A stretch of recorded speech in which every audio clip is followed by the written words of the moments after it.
And the profit from that alone was about 3 ETH. So with that, if you put that into USD value too, that's another like 12K.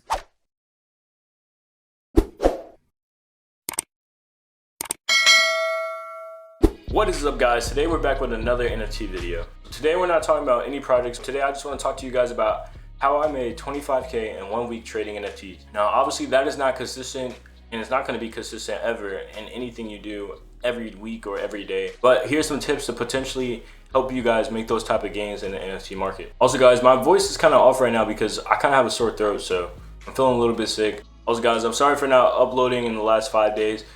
I had a lot of holiday stuff and like other things to do at the time. Just expect some more NFT videos coming up this week and a lot more projects to be mentioned throughout the week. But enough talking, guys, let's get straight into the vid. Alright guys, before we get into the video, I just wanted to talk about the crypto market right now. Ethereum specifically has went crazy in the last week. It had a little bit of correction yesterday, but Ethereum went as high as $4,750 yesterday and then came back down to $4,500. So right now, looking like coins are kind of going up, but we can't tell this early in. And overall, the market is kind of the same.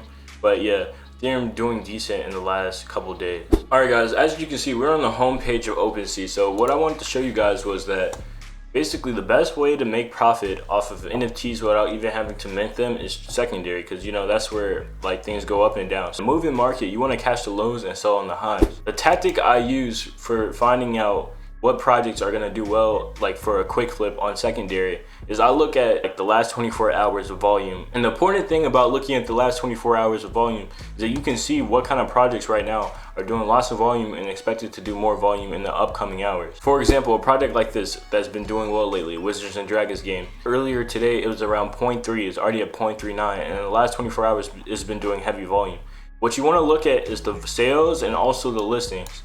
The ratio to sales to listings is important because you can see if people are buying the floor, where they're listing it at, and how many people are listing in a certain amount of time too. So as you can see, a lot of people are listing, but it's above the floor. So that means that this price could probably go up. And in the last hour or so, there's been a lot of listings though, so that could be also kind of worrisome too. So a project that I did a quick flip on that is on the thumbnail is a project called Wolf Game. We talked about this project in previous videos, by the way. Basically, what I saw one day was the floor was going down, but the amount of volume was going to eat up the floor, and I knew that if it was going to eat up the floor, I can like fight back that volume. You can see that I bought it here for 3.8 ETH. On that same day, I also flipped it for 7 ETH. And how I did that was I was looking at the volume of the sales versus listings, and I saw that the listings were getting higher and higher each time, and the sales were also eating up those listings. So I only knew that it would bounce back from the high point it was before and not stay at a low floor value. I made about 2 point something ETH off that trade alone, and if you put that into Ethereum, that is 9K in USD. That's just a small flip you can do in a week. Another project I flipped was a project called JNRY Club. So basically what I did too was, since this was a Dutch auction, I bought in at the lowest point of the Dutch auction. I minted it for 1.2 ETH and sold it for 2.44 ETH. Now Dutch auctions are something you want to look out for because what they do is they go down every 30 minutes, sometimes every 15 minutes, and sometimes every second. Once they buy in, that's the price you should buy in because it'll rebound to the price earlier because people bought up to that floor before, and that's what it's valued at. You will get something on sale and easily make profit off of it. That's what I did for JNY. I bought 3 of these at 1.2 ETH and 1 at 1.5 ETH because I didn't know what the bottom was going to be exactly when people FOMO in.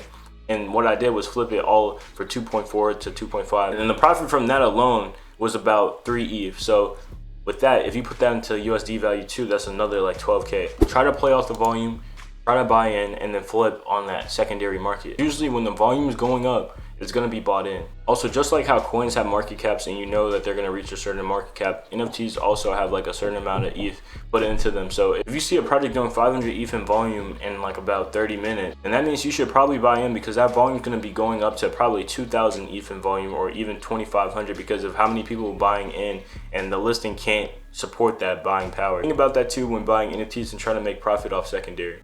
Also guys, I just wanted to talk about a site people use all the time. It's a site called Rarity Tools. So a lot of people use Rarity Tools just to find upcoming projects. So if you're waiting for a video like mine to come in and you want to see what's going on and see any new projects coming in and like look at it for yourself, you can go on Rarity Tools and find new upcoming projects that can help you make more money. Now obviously it's not going to always be the earliest thing because you know they have to be posted on Rarity Tools, but it's also another tool to see how you can get into these early projects without watching videos immediately. Also guys, so when a project mints, it doesn't reveal always immediately, and then sometimes they instant reveal or sometimes they wait to do a reveal.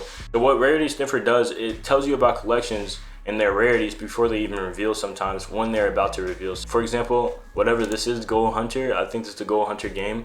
It tells you the ranks and rarities of all the NFTs in the collections, and then you can sort it from high to low and try to snipe super rares in the collection. For example, this person sniped this rare off this guy here for 0.68, and now they already have a higher offer for 0.9 without even listing it. So that just shows that sniping rares can make you easy money if you can find them before other people find them. Now the final thing I wanted to show you guys is Twitter. Twitter is one of the best places to find upcoming projects and also just get into projects early. So if you want to get in a project early or get whitelist fast, I tell you guys, camp Twitter all day. You'll find projects fast. You'll see them before other people see them, and you can easily get into early projects. Alright guys, that wraps up the video. I know it was a short vid, but I just wanted to talk about some tips you guys can use to make quick money.